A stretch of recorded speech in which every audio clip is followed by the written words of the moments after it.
kitchen is, holiday baking, holiday cooking, if we're doing little treats, if we're doing a fairly festive, very large meal, for example. Again, with these activities, you still want to involve the person living with dementia, still making sure that they are adapted to the person's level of function, their skill level as well. So again, depending on that, we are going to try and make those adaptations, make those accommodations or modifications that we need to.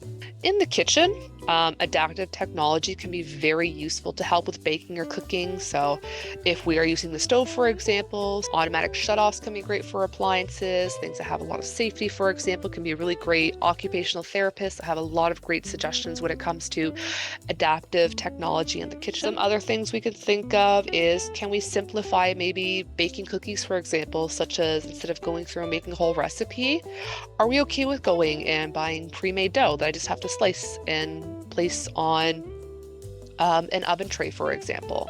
If we are using a recipe, do we have to make sure that's modified so it's an easy to follow steps?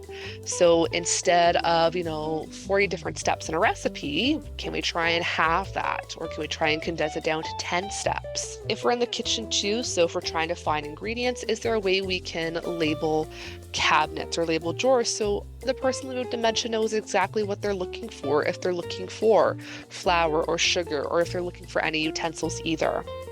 And these are tips that we can still continue on past the holidays as well. If we find that we're, using the spatula regularly, or we're using certain materials, making sure they're kept in the same spot so we know where to go to. Timers are also really beneficial as well.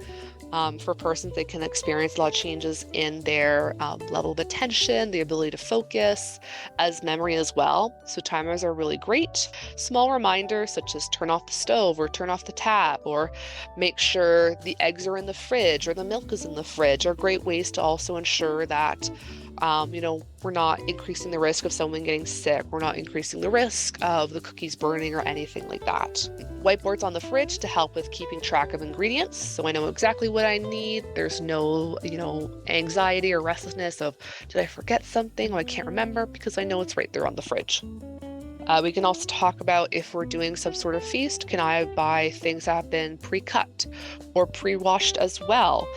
Anything that can be prepared ahead of time that can cut down time for myself. Again, it's less stress for myself as a care partner. Our last one too, so consider grocery delivery services. That can be really beneficial. So maybe I don't have trouble with preparing, but it's just finding time to actually go to the grocery store.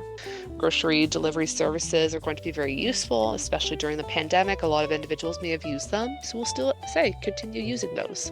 And finally, the last one, still trying to make sure we stay in the same environment while we're cooking. And again, we want to make sure that we're staying there so we can keep an eye of what is baking or what's on the stove or anything like that. So that way, if anything does happen, we're right there in order to prevent it or to act quickly upon it.